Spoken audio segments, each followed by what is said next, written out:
अभी इस क्लास को स्टार्ट करते हैं। Incline projectile motion. Incline projectile motion में किसी पार्टिकल को अगर मान लीजिए आपके पास कोई इंक्लाइन है वेज में, अगर हमारी सरफेस हॉरिजॉन्टल ना होके अब क्या है कुछ इंक्लाइन है, ग्राउंड से कुछ एंगल कितना बना रही है, मान लीजिए आप थीटा एंगल गिवन है और यहाँ पे किसी भी इंस्टेंट पे यहाँ पे पार्टिकल है m मास। अगर इस पार्टिकल को आपने यहाँ इस इंक्लाइन प्लेन से क्या किया, u वेलोसिटी से थ्रो किया है एट एन एंगल अल्फा, तो ये पार्टिकल है ये सीधा ग्राउंड प्लेन की ग्राउंड टू ग्राउंड मोशन ना होकर क्या है कुछ इस ग्राउंड को हमने क्या किया लिटिल बिट टिल्ट, थोड़ा सा टिल्ट करके इस पार्टिकल को यहाँ से छोड़ा है। अब इस पार्टिकल की जो ट्रेजेक्टरी होगी वो ट्रेजेक्टरी भी क्या होगी, सेम एज लाइन पैराबोला होगी। जस्ट हमारा यहाँ पे चेंज क्या हो रहा है, x axis and y axis. तो इस इंक्लाइन प्रोजेक्टाइल को सोल्व करने के लिए हम क्या करेंगे, हम हमारी एक्सिस को क्या है जो हमारा इंक्लाइन प्लेन है उसको क्या एज्यूम कर लेंगे, एक्स एक्सिस एज्यूम कर लेंगे। एंड अब एक्स एक्सिस है तो इसके परपेंडिकुलर टू द प्लेन कौन सी एक्सिस हो जाएगी, हमारी वाई एक्सिस हो जाएगी। नीचे की ओर लगने वाली ग्रेविटी है वो जी है। बिफोर दैट हमने देखा था कि अगर नॉर्मली स्टैंडर्ड प्रोजेक्टाइल के अंदर ग्राउंड टू ग्राउंड है तो एक्सेलरेशन ड्यू टू ग्रेविटी जो नीचे की ओर थी, जो जी हमारी थी वो सिर्फ डाउनवर्ड थी। इसका मतलब है कि अगर पार्टिकल u वेलोसिटी छोड़ा गया तो यानी हॉरिजॉन्टल डायरेक्शन में पार्टिकल के पास कोई एक्सेलरेशन नहीं थी, सिर्फ क्या है वर्टिकल के अंदर है। बट यहाँ पे अगर मैंने अपना प्लेन एक्स एक्सिस इंक्लाइन ले लिया है तो यहाँ पे मुझे भी एक्सेलरेशन के कंपोनेंट्स लेने होंगे। ये मेरे पास अगर एंगल क्या है, ये अगर एंगल थीटा है तो यहाँ पे मैं देख लेता हूँ इंक्लाइन के साथ ये एंगल कितना बना रहा है ग्रेविटी। अगर ये एंगल अगर मेरे पास थीटा है, ग्रेविटी डाउनवर्ड नीचे की ओर है और ये एंगल मेरे पास कितना है, ये 90 डिग्री है, ये सॉरी थीटा एंगल है तो ये कितना है 90 माइनस थीटा, ये कितना है थीटा। तो जी के दो कंपोनेंट होंगे, एक तो इंक्लाइन यानी वाई एक्सिस के अलोंग होगा वो कितना होगा जी cos थीटा होगा, एक on the inside along the incline plane वो कंपोनेंट क्या होगा जी sin थीटा। अब इस पार्टिकल को आपने थ्रो किया है तो सेम यहाँ से हम देख सकते हैं कि पार्टिकल अगर y एक्सिस में जा रहा है तो इसको अपोज करने वाला एक्सेलरेशन कौन सी है, g cos थीटा है, और x एक्सिस के अलावा इसको अपोज करने वाली g sin थीटा है। बट इनिशियली स्टैंडर्ड प्रोजेक्टाइल में ऐसा क्या था, सिर्फ हॉरिजॉन्टल कोई भी एक्सेलरेशन नहीं थी, सिर्फ क्या थी वर्टिकल डायरेक्शन में थी एक्सेलरेशन g थी। तो यहाँ पे हमें तीन फैक्टर निकालने हैं। पहला फैक्टर है टाइम ऑफ फ्लाइट, सेकंड है maximum height and third one है रेंज। अब कोई भी अगर मुझे टाइम ऑफ फ्लाइट और मैक्सिमम हाइट निकालनी है फ्रॉम द इंक्लाइन तो हमारी इंक्लाइन प्लेन से जो मैक्सिमम हाइट होगी वो कौन सी होगी, यही h मैक्सिमम होगी इंक्लाइन प्लेन से h maximum. Time taken to particle यानी पार्टिकल को कितना टाइम लग रहा है from the initial to the final condition. अगर मैं यहाँ प्लेन हमारा एक्स एक्सिस इंक्लाइन प्लेन है तो मैं देख सकता हूँ पार्टिकल को जैसे ही यहाँ से थ्रो किया है पार्टिकल टॉप मोस्ट पे जाता है, again particle reach on the ground, तो पार्टिकल की net on the y axis पे डिस्प्लेसमेंट कितनी हुई, जीरो। इसका मतलब है कि पार्टिकल जितना इंक्लाइन के ऊपर जाता है उतना ही क्या आ जाता है वापस है। तो इसका मतलब है कि on the y axis particle की डिस्प्लेसमेंट जीरो है। तो मैं यहाँ से equation in the y direction, तो वाई डायरेक्शन में मैं इक्वेशन लिख सकता हूँ s equal to ut plus half at square in the y direction. तो यहां से वेलोसिटी इनिशियली y होगी, एक्सेलरेशन इन y डायरेक्शन। अब यहां से अगर पार्टिकल को छोड़ा गया तो y डायरेक्शन में डिस्प्लेसमेंट कितनी है पार्टिकल की, जीरो है। इनिशियली वेलोसिटी कंपोनेंट कितना होगा, तो वेलोसिटी के दो कंपोनेंट होंगे, u वेलोसिटी छोड़ा गया है तो ये क्या है u cos अल्फा और ये u sin alpha, u sin alpha.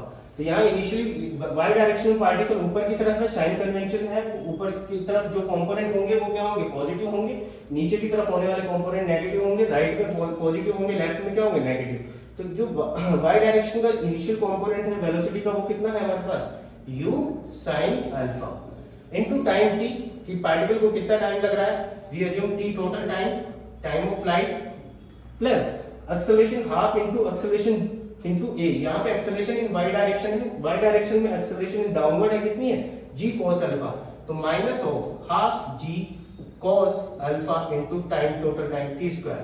तो यहाँ से मेरे पास क्या मिल जाएगा टाइम ऑफ फ्लाइट, तो टाइम ऑफ फ्लाइट कितनी हो जाएगी u sin alpha into t should be equal to half g cos alpha into t square. यहाँ से t टू कैंसिल हो जाएगा, 2u sin alpha divided by g cos alpha equal to t। तो ये मेरे पास कितना आ जाएगा टाइम ऑफ फ्लाइट। इसको मैं स्टैंडर्ड टाइम ऑफ फ्लाइट से भी कंपेयर कर सकता हूँ, क्योंकि अगर पार्टिकल स्टैंडर्ड प्रोजेक्टाइल में अगर टाइम ऑफ फ्लाइट कितना आता था मेरे पास 2u sin theta by g, तो ये जो u sin थीटा था, this is the component in the y direction. Velocity का कंपोनेंट किसमें है? y डायरेक्शन में है, डिवाइडेड बाय g। g जो है वो effective acceleration in the y direction along. तो ये क्या है? g इफेक्टिव इन y डायरेक्शन। अब यही मैं इसको कंपोनेंट है क्योंकि ये u sin अल्फा है, ये किसका है? इन द y डायरेक्शन है, और ये g इफेक्टिव है in the direction of y direction. तो टाइम ऑफ फ्लाइट डायरेक्टली भी लिख सकते थे, two time of velocity in y direction initially in divided by g effective in this direction, 2u divided by t। अगर वही मुझे height निकालनी है, what is the maximum height particle reach by, तो मैं वही y डायरेक्शन में use करूंगा हमेशा। टाइम ऑफ फ्लाइट और हाइट के लिए दोनों के लिए किस पैरामीटर में जाएंगे? y डायरेक्शन में जाएंगे। अब y डायरेक्शन में जाएंगे तो मैक्सिमम हाइट निकालने के लिए मैं कौन सी, क्योंकि पार्टिकल जब मैक्सिमम हाइट पहुंचेगा y डायरेक्शन में तो पार्टिकल की वेलोसिटी क्या होगी? 0 होगी। इस पॉइंट पे जाएंगे तो इस पॉइंट पे पार्टिकल की इनिशियली हॉरिजॉन्टल डायरेक्शन में वेलोसिटी होगी वो u cos अल्फा है, तो यहाँ पे वेलोसिटी कितनी होगी? u cos alpha. In the y direction topmost में अगर पार्टिकल पहुंच चुका है तो पार्टिकल की वेलोसिटी क्या है? 0 है। तो y डायरेक्शन में मैं इक्वेशन यूज कर लेता हूं, v² - u² = 2as in y direction। Initially velocity, this is final velocity, this is initial velocity, this is acceleration in y direction। Final velocity मेरे पास 0 है, initial velocity कितनी है? u sin alpha, u sin alpha whole square equal to 2 time of acceleration। अब acceleration particle किसकी है? y direction में acceleration नीचे की ओर है, -g cos alpha, -g cos alpha into displacement। अब पार्टिकल यहां से यहां मैक्सिमम हाइट गई है तो इन द ऊपर की ओर जा रहा है पार्टिकल, तो डिस्प्लेसमेंट क्या है? पॉजिटिव है। तो डिस्प्लेसमेंट में यहां से h positive, we can h maximum, और यहां से क्या हो जाएगा? माइनस से माइनस कैंसिल हो जाएगा। This is the u² sin² alpha divided bye 2g cos alpha divided bye 2g cos alpha. This is the h maximum gain by the particle. ये है मैक्सिमम हाइट पार्टिकल की, ये है क्या है? Time of flight. इसी तरह अगर मुझे रेंज निकालनी है, रेंज का मतलब incline direction on the incline plane पे पार्टिकल ने कितनी डिस्टेंस कवर की है वो हमारी क्या होगी? रेंज होगी। इन द नेक्स्ट तो स्लाइड हम देख लेते हैं। अब पार्टिकल की जो रेंज होगी इन प्रीवियसली, तो इस पार्टिकल में इनिशियली वेलोसिटी कितनी है? u cos अल्फा है।